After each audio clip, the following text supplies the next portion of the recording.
It's back to school time, and I know a lot of people have been, starting to get ready for back to school. By the time this will be out, school will already be in session, but do things feel or look different this year compared to last year at the start of school? I mean, I'm super excited for a year, but I always am. I think this year has a little extra layer of excitement, getting our kids back to Temple Hill where they were displaced last year. I know the families and students and staff are really excited about that, and I'm excited for that as well. But you go into every year excited and looking forward to it, and coming off the heels of the year we had last year, I think it's fair to say there's some extra excitement to hopefully, fingers crossed, prayers up, have a normal, great school year. Tell me about kind of that weekend. September 27th was whenever it all started happening. Walk me kind of through that day. Yeah, I mean, that was obviously ended up being a really tough day, but the morning of that, felt like there was a bad forecast, but, most of the time the forecast doesn't develop the way, that bad, of course. And, just started getting word that I got a call from the sheriff saying, we need you to go open up the high school. We're having to helicopter, people off the roof of the hospital. And I just live about 2.5 miles from the hospital, and all I was seeing was rain. And I couldn't get that in my head. Like, what do you mean? And he said, the water is to the roof of the hospital. I knew where our hospital was in that valley, and I thought, I just couldn't picture it. So I went to the high school and opened it up, and sure enough, here come the helicopters, taking patients and doctors and all the staff off. And then I started getting videos, people were sending videos, and it was just a really surreal day, and then, trying to get those people settled, and then trying to also understand, of course, my first thought was our students, our families, our staff, our school on that end of the county, Temple Hill. And at first I was hearing things saying it's gone. I thought, well, it might be, if the hospital has been hit like that. Ended up not being that bad, but that day just was really scary because there was so many things we didn't know that we later found out. And then you just start doing a Rolodex of families and students and staff who live on that end of the county, and just, trying to decipher and process what that was like for them, and who had survived and who hadn't, and what was lost and what wasn't. So it was a really tough day. Had y'all canceled school that morning? We had already canceled school on the forecast, thankfully, because I've said a million times, had we been in school, we'd have been in real trouble. Like, I've heard the term flash flood my whole life, but I'd never really seen the flash part. And all of that happened within about 30 minutes. It went from okay to not. And had we been in school, a lot of people don't think about this and get really frustrated with us when we make a decision to close school. And generally, we have to make that decision based off of a forecast. Because whether it's wind or rain or snow, flooding, if you wait till it starts, you've waited too late if kids are in school. Because you're going to have about 2 hours to turn around buses getting to the school, loading kids up, getting them all delivered. You have young drivers on the road. So we have to make that call in advance, and I'm very thankful that morning that we weren't in school, because we would have not been able to get kids home. Let's talk about Temple Hill and what exactly happened, because I know that the pipes burst and flooded the school. What kind of happened? When did you get word about that? Well, so I ended up going up that next morning because the roads were all closed and blocked. And so they got me up there to look at it. And really, that school is a 2-tiered school. So the only flooding that happened was the gym, the cafeteria, and the electrical room. Of course, the electrical room was the whole key. The gym floor buckled really bad as a wood floor. But the classrooms weren't affected. Like, that level didn't get it. But I knew we weren't going to be able to finish the year there, just on the electrical side alone. All that had to be replaced. The gym floor was going to have to be replaced. And so, but again, when I laid eyes on it and realized, okay, it's not gone, because there were some people coming into the high school where I was at saying, it's gone. So there for a while, I was trying to imagine, and that's the school I went to, actually, K-8. Temple Hill was my school as a student. So I was devastated by that for a lot of reasons. And then when I was able to lay eyes on it, I knew, okay, we can fix this stuff. We can get these kids back. But of course, we had to figure out for the rest of that year, which at that time, day 2 of the flood, I didn't even know when we could get anybody back. The interstate was broken half here. I knew on the south end roads were washed out, bridges were washed out. So we're having to think about power was out, for a lot of the county. And at that time, there weren't really answers on when all that was going to be opened up. And so I'll be honest, my first thought was we'll be lucky to be back in school by Christmas, and that was September 27th. We were able to get in 3 weeks later somehow, I'm thankful for that. And we were blessed that it was just 3 weeks. A lot of people worked really hard to shorten that time frame, and I'm grateful for that. I think what was so crucial for the community during all of these flooding events after Helene was the role that schools played in kind of being a hub of resources, and also you guys were checking in on families because you guys were going through your roster to make sure that all of these kids and all of these families were accounted for. Can you talk about that process? Yeah, and that's what you want to be always. Like, to me, a school system is the backbone of a community, and so certainly in a time like that, you wanted to be. And we opened up our facilities for shelters and for command centers and things, and that's what you would do, for your community. You just want to serve. Like, how can we as a school system serve? And our staff, I'm telling you, our admin, our food service, our teachers, support staff, our custodial staff, like, they just stepped up in ways that I knew what type of system we had and what type of people we had, but in a moment like that, you really find out. And they were so poured into serving that at times I had to try to make them go home. Like, you've been here 3 straight days, go home and rest. They didn't want to, and you didn't want to pull the boss card and say, you have to go home. But in some of those cases I had to, look, I've seen you here for 48 straight hours, go home. But that's how big their heart was, to serve, not just our students in that moment, but it was to serve our community and to serve those who had been displaced or lost loved ones and lost their home. And I was super proud of our school system and our entire community's response to it, but school system stepped up in a big way. I was proud of everyone. What was the impact that you saw within the school system that were affected by Helene? Well, and like you said, the first few days it was trying to contact everyone because power was out, phones were down, and you couldn't get to places on that end of the county. I mean, we had our local, first responders and our emergency responders taking side-by-sides and 3-wheelers and 4-wheelers back in the mountains to get to people, because that's what we have on that end of the county is a lot of mountains, a lot of tough terrain. And so it was difficult for all of us for those first few days because your mind just goes to the worst places. Like, how many of our kids are gone, and fortunately we didn't lose any students, but we had students lose their parents, and we knew that was devastating, and then we had staff and students lose their home. And so once we were able to, and it took a minute to figure out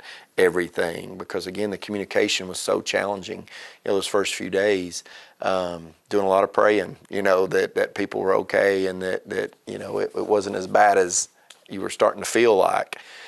And luckily it was bad, but it truly, I can look back and say it probably didn't end up being as bad as that day 1 or day 2, the mind thinking, how just as devastating it was going to be. But we had students and people that we all knew that we lost and staff that lost their home, and that was tough. Mm-hmm.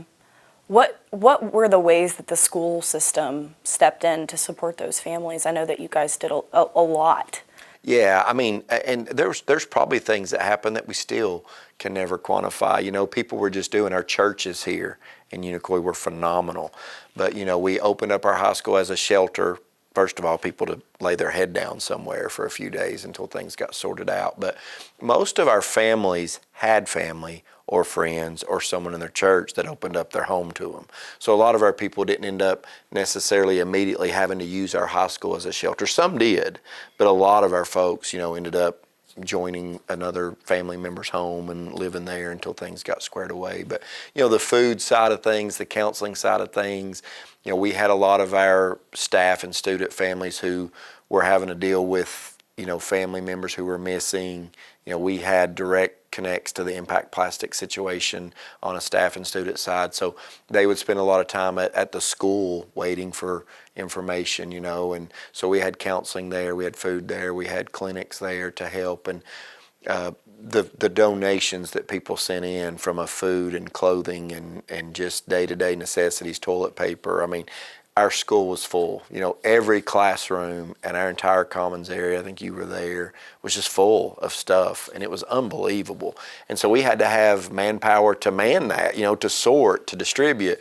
So we had people bringing in, and we had trucks and things going out, and again, at the center of that was a lot of our school staff who just said, I want to serve however. And at our middle school became the command center, so all of our law enforcement and first responders that was the hub for them, but they needed food.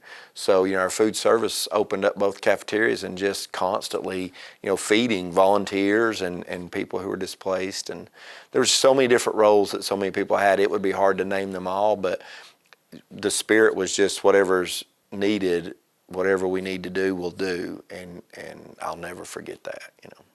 You mentioned kind of the impact plastics, and we don't have to go into specifics, but a lot of people lost their jobs, a lot of people lost their livelihoods, their homes. There was impacts more than there, of course, was loss of human life, but there was loss of livelihood, and that wasn't maybe something that was always talked about. Oh, no. But losing your job, it's devastating to people. You can go to your home that's still intact and you can have all of your family intact, but if you lost your job, which a lot of people did, and of course people are still feeling the effects of that, you know. That's the thing about an event like Helene and the devastation that we had, you know. Yes, we went back to school 3 weeks later, but people still today and forever will be dealing with the effects of that, you know, especially the loss of life and loss of your home. And I know people were there that talked about losing things that had been family relics, you know, was washed away. And so those are things that, you know, people will deal with forever. But again, I think the spirit of perseverance and strength was on full display too. Because what I said at the time, and I still think about, is some of the people that I knew had lost a family member or had a family member missing or had lost their home, they were at the school, but not to be served, but to serve. Like those very people who I knew were on the other end of this were up there saying, no, I'm not here for help, I'm here to help. And they were the ones serving. So, you know, you don't forget that. And that was the people that were affected the most were the ones that are saying, no, I'm not here for help, I'm here to help. So. What does that say about this community? Oh, yeah, the strength. And again, I've always known that. I'm so proud of our community and to be from here, but like nothing to this magnitude, but over the years, somebody has a house fire or, you know, devastating things happen in communities, but this is a community that rallies around their people and support their people, and certainly for Helene, that was on full display, but I've seen it my whole life. Yeah. Now, the other thing that was kind of a story that we covered is all of the kids at Temple Hill had to go into the middle school. I did an interview. They had to get very creative. A counselor was in a storage closet. That was just kind of the reality of the situation. What was it like figuring out those logistics and communicating with families and trying to figure out, okay, well, these kids still have to learn? Well, and a big brag to our Temple Hill staff, admin, and our families. You know, it took a minute to figure out, okay, what are we going to do, you know, to get these kids. Like you said, they still have to learn, and it wasn't going to be at Temple Hill. So I kind of just knew, just being familiar with our buildings, middle school was the place. We had the room there. Now, was it going to put some people in some situations, like you said, counselor in a closet? Yes. But for the kids, and I think you were there, like they were all in a regular classroom. I was really proud of our middle school staff and students because they were so good to the Temple Hill community, to the little kids. Because, you know, you can't help but worry about an 8th grader and a 1st grader and how's that mix. I went to school in a K-8. It was great, but it's different now. They were so good both ways, and we met with the family and had every family attend a meeting when we told them what was going to have to happen. There was no complaining. There was no fussing. They were like, okay, we'll make this work. I mean, just beautiful people. I'm telling you, beautiful people in this community. But the Temple Hill community, which again is where I grew up, they were just like, yeah, no, we're great. And they just made it happen. They made it work, and there wasn't any wailing or gnashing of teeth about it. They just understood, and the kids were great. And I think every one of them would tell you it had bumps. There's no way not to have bumps in that kind of mid-year transition. But it actually went really well, too. Yeah. I think also something that was important about that transition is, like you said, these kids were in normal classrooms. How important was it to get students back to some sense of normalcy, a routine, a schedule, coming to school, seeing their friends, seeing their teachers? That's got to be crucial for kids that have just gone through something like this. Yeah, that first day back was a really special day. Not just for the Temple Hill kids, but like, I went to each school that day intentionally because, there's academics and that's what we do, but the non-academic side of what we do is really important too. And we knew that for 3 weeks these kids had been not with each other, not with their friends. Some of them I'm sure had connected, but for a lot of them, they had a really tough 3 weeks. So to get them back to some normalcy and around their friends and with their teachers was a great day. And again, I was very thankful it was just 3 weeks, because on the front end of it, I was thinking, gosh, Thanksgiving, Christmas, like there's so much that we're going to have to do and figure out, and power and waste management system and bridges and roads. There's just a lot. And although 3 weeks felt like a long time, looking back, I'm still to this day surprised we got back in 3 weeks, considering all of the damage.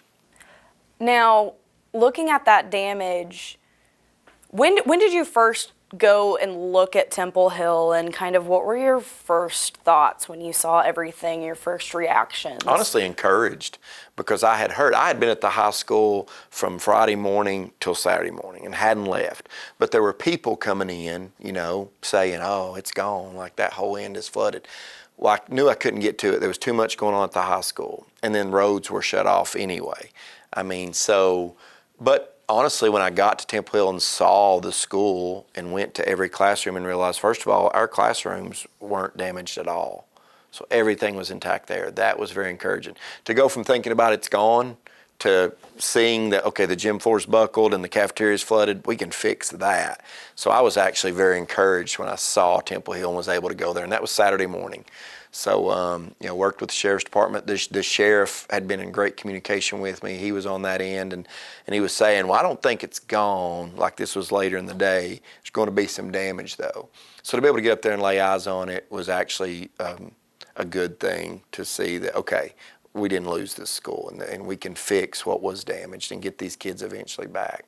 What was the process like doing construction? I think you also said there were issues with electricity. Where do you even start with something like that? Yeah, there always is. Listen, generators, and again, people were bringing generators because Temple Hill actually became a shelter too. So we knew like the gym and the cafeteria was flooded, but then just logistically it made sense for that community to have a place to go. So it became a distribution and receiving donation center, and some of our staff and some church folks and pastors just manned Temple Hill, and it was full of donations and things. So even though it wasn't operational for school, it was operational for its purpose during that time. When did construction start, or what was that process? Did you have to replace the gym floor? We did, yeah. And of course they were telling us, we knew once we made the decision to move Temple Hill to middle school, we weren't going to bring them back till August. Like, we probably could have gotten them back in April, but at that point they're settled at middle school. We're finishing out the year. You don't want to just zig and zag kids back. So there wasn't a rush to hurry and fix it. And they told us from day one, Tennessee Risk Management was unbelievable. All the people who worked were great, but there also wasn't, from us, the urgency of hurry up and get that fixed. Because we knew those same people who were doing that were also taking care of other things with their skill set. So for me, I knew we weren't going back to Temple Hill till August. So I think the work began like in February, March, but they also told us from the get-go, once we get started, it won't take that long, and we will be ready well before August, and they were. Like I said, we probably could have gone back to school there at the end of the year, but that didn't make a lot of sense. I think it'll be nice to start the year back there, but to take them back for the last 3 or 4 weeks just didn't feel right. On the work end of, once teachers and everything got settled in those classrooms, you didn't want to make them pack up and go back for 3 weeks. So all of that work took place this summer. When did teachers start kind of going back to Temple Hill? Well, when it finished, when the work was complete, that of course all of their stuff that they needed, they left at the school till the end of school. But I think just to be back in the building, some of them were just going back up there, and they just missed their school. And the last day of school this year, they boxed up and our staff and maintenance and custodial crews moved them back. And then they've had to spend a lot of time this summer up there getting their rooms back, ready and set.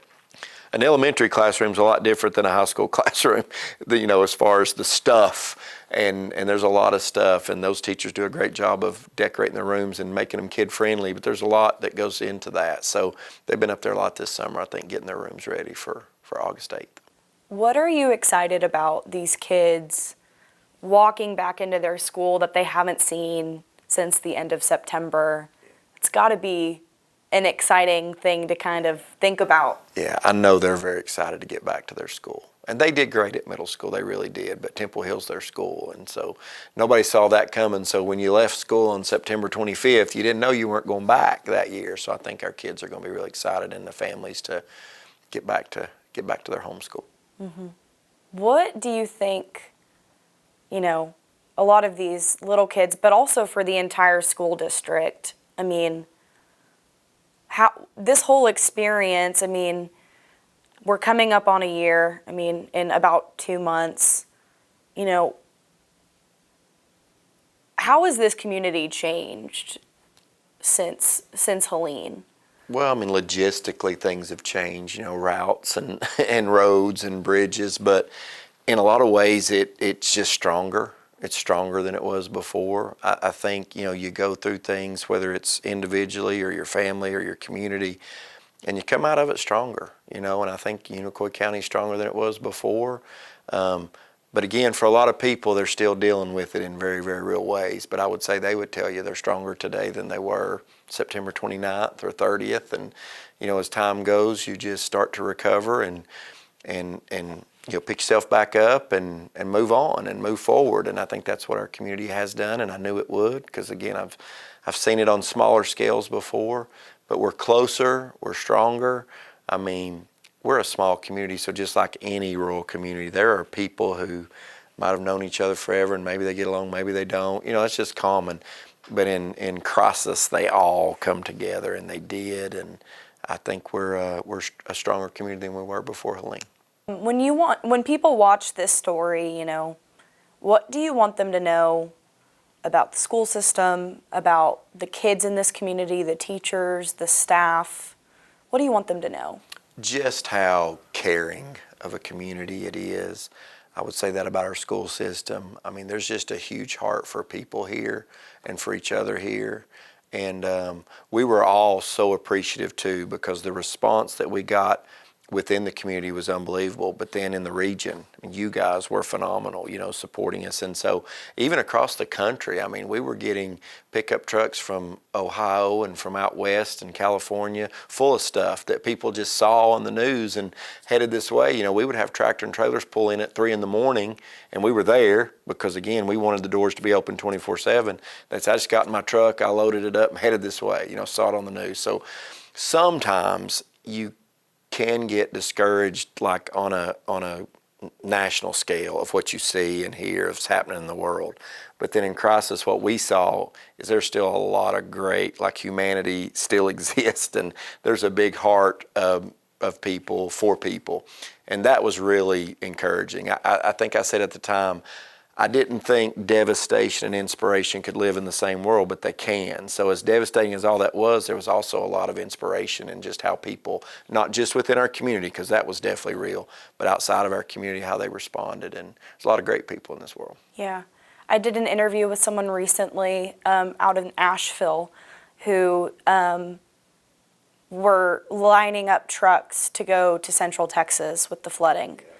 And she said, I want everyone to think about the entire United States as a neighborhood, that we're all neighbors, that we all have something in common, that we're all people.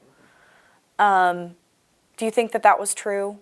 here? Oh, 100%. That's a better way of putting it than what I was saying, but that's 100% true here. And I know, because I had too many conversations with families and people, how grateful people were for that spirit that we saw from across this country, within the state, within the region, here in the community, but across the country. Like the outpour that we got, I think will leave an impression on people forever. I know it will me. Just the heart of humans is still real, and there's a lot of good in this world, even though it's easy to see certain aspects and get, jaded or whatever. But no, we were very blessed and thankful for the response that we had and for the care that was shown to our people in our community. For sure. What does the future look like this school year? Is it moving past all of this? Is it remembering this and keeping going? What is the mindset? I think moving forward is really important, but also with the respect of the impact that it had on people. Like, you can't forget that. And I think sometimes it's easy to get into day-to-day life, and like I said, we still have students and we still have staff who are dealing with this today. They'll deal with it tomorrow. And I think it's important to move forward on things, but it's also important to be respectful of, there were people whose lives changed forever that day. And as we serve them, whether it's our own staff members, we had teachers, counselors, people that were really impacted, or our students, that even though you want to move on with that respect that there are people's lives who change forever. And so you got to walk that line of moving forward, but also understanding and respecting that the effects of that will live on forever for a lot of people. Is there anything I didn't touch on that you want people to know? I don't think so. Just, I still would say as a community, even though that was really tough, that we were blessed. God blessed us, people blessed us, and we came out of it stronger, and roads will be fixed and different things will be repaired. But it just left me with just even more pride of being thankful to be able to be part of a community that is so special. Mr. English, thank you so much. Hey, thank you.